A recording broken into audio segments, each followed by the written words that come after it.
मेरा ये केस 2 साल पहले से 1.5 से 2 साल से चल रहा है।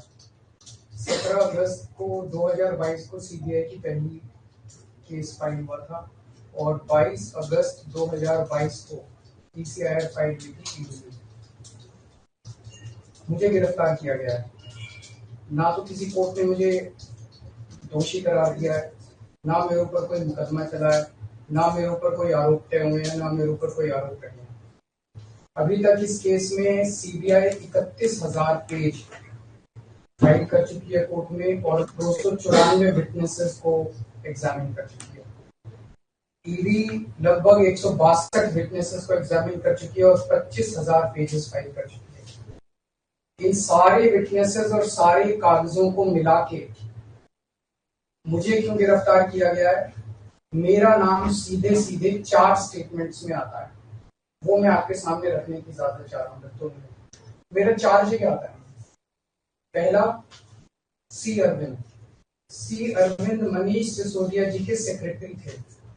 उन्होंने ये कहा है, स्टेटमेंट दिया है कि एक दिन मेरे घर में मेरी मौजूदगी में मनीष सिसोदिया जी ने उनको कुछ एक्साइज के डॉक्यूमेंट्स हैंड ओवर किए। That's it madam. उन्होंने ये नहीं कहा कि मेरी मौजूदगी में कोई पैसे दिए, ऐसा कोई आरोप नहीं है। मेरी मौजूदगी में सी अरविंद को मनीष सिसोदिया जी ने एक्साइज के कुछ डॉक्यूमेंट्स दिए। मैडम, मेरे घर पे ढेरों एमएलए आते हैं, ढेरों मंत्री आते हैं, ढेरों डिग्निटरीज आते हैं, अपने अपने सेक्रेटरी लेते हैं।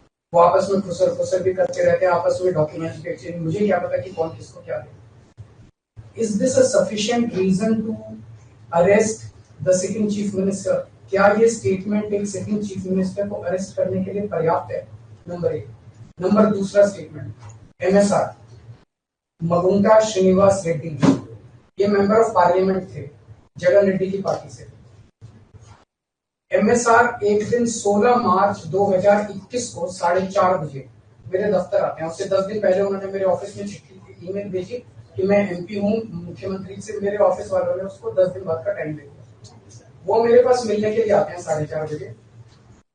मैं किसी वजह से जल्दी में था, आके वो मुझे कहते हैं कि मुझे दिल्ली में अपना फैमिली चैरिटेबल ट्रस्ट खोलना है, उसके लिए जमीन चाहिए। मैंने उनको कहा कि जमीन हमारे अंडर में नहीं आती, एलजी साहब के अंडर में आती है, आप मुझे चिट्ठी दे दीजिए, मैं एलजी साहब को फॉरवर्ड कर दूंगा एंड दैट्स इट। सो ये हुआ। 16 सितंबर 2022 को उनके घर पे रेड होती है। उनसे पूछा जाता है कि क्या आप केजरीवाल जी से मिले?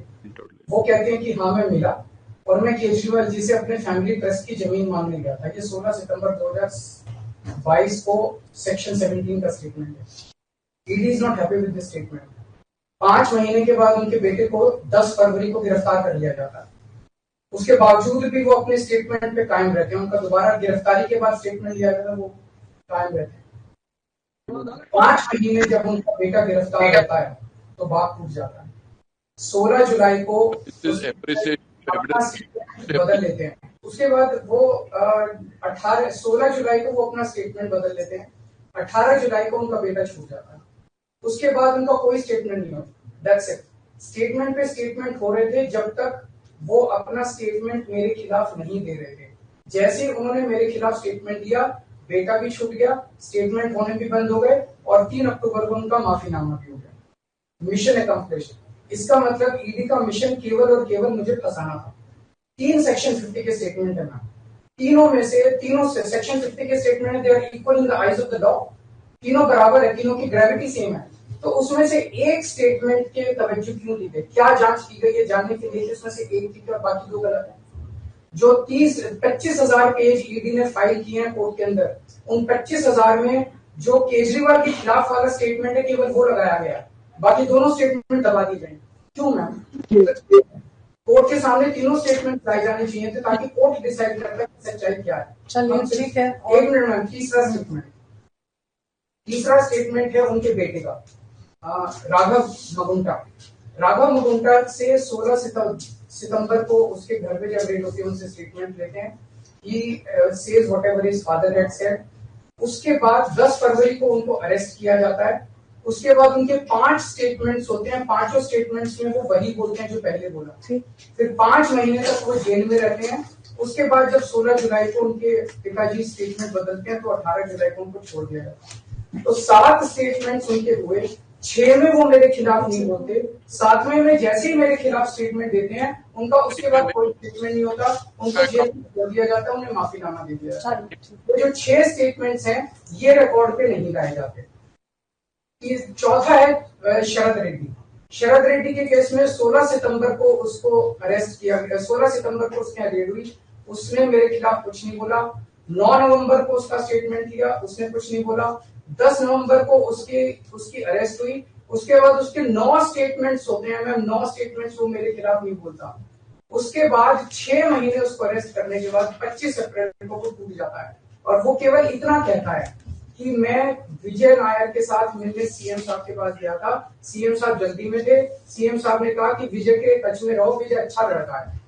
मैं केवल ये जानना चाहता हूं कि क्या ये 4 स्टेटमेंट्स एक सिटिंग चीफ मिनिस्टर को अरेस्ट करने के लिए, मैम 2 मिनट दे दीजिए, कि ये पर्याप्त है? नंबर 1। नंबर 2, जो 30,000 पेज फाइल किए गए हैं, ये 30,000 पेज के अलावा 1 लाख पेज ईडी के दफ्तर में जो हमारी बेगुनाही के सबूत है मैम, उनको कोर्ट के सामने नहीं लाया गया।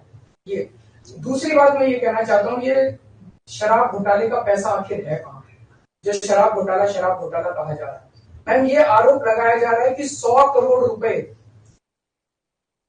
किसी साउथ लॉबी ने शराब की हमने पॉलिसी बनाने के लिए, हाँ जी 100 करोड़ आम आदमी पार्टी। मैम ये जस्टिस संजीव खन्ना का ऑर्डर है, जस्टिस संजीव खन्ना का ऑर्डर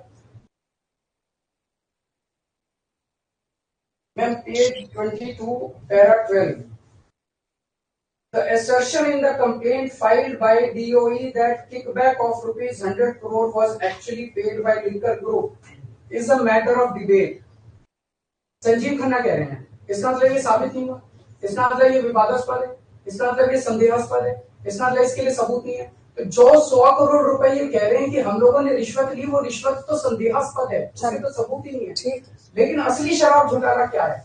असली शराब घोटाला शुरू होता है ईडी की जांच के बाद।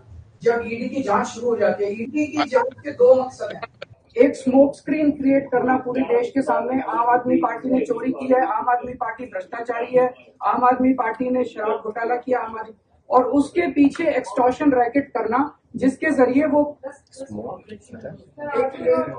एक्सटॉर्शन रैकेट करना जिसके जरिए वो पैसे इकट्ठे कर रही है। मैं आपको सबूत दे रहा हूँ। शरद रेड्डी के केस में शरद रेड्डी को बेल 2 वजह से मिली।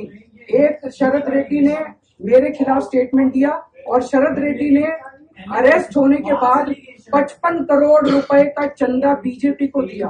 55 करोड़ रुपए के bonds arrest, so he bought his bail ma'am, he bought his bail. Then now the money trail is clearly established. Money trail is clearly established. Ma'am, just last 1 minute. Last 1 minute. The money trail is established, ma'am. उसने अपनी bell arrest होने के बाद 55 करोड़ रुपए का चंदा BJP को दिया, बीजेपी के अकाउंट में सीधा गया। मनी ट्रेल इज एस्टैब्लिश्ड और यही पूरी जांच का मकसद था। एक तरफ आम आदमी पार्टी को क्रश करना, एक स्मोक स्क्रीन क्रिएट करना, भ्रम का पर्दा और पीछे से एक्सटॉर्शन करना। Thank you.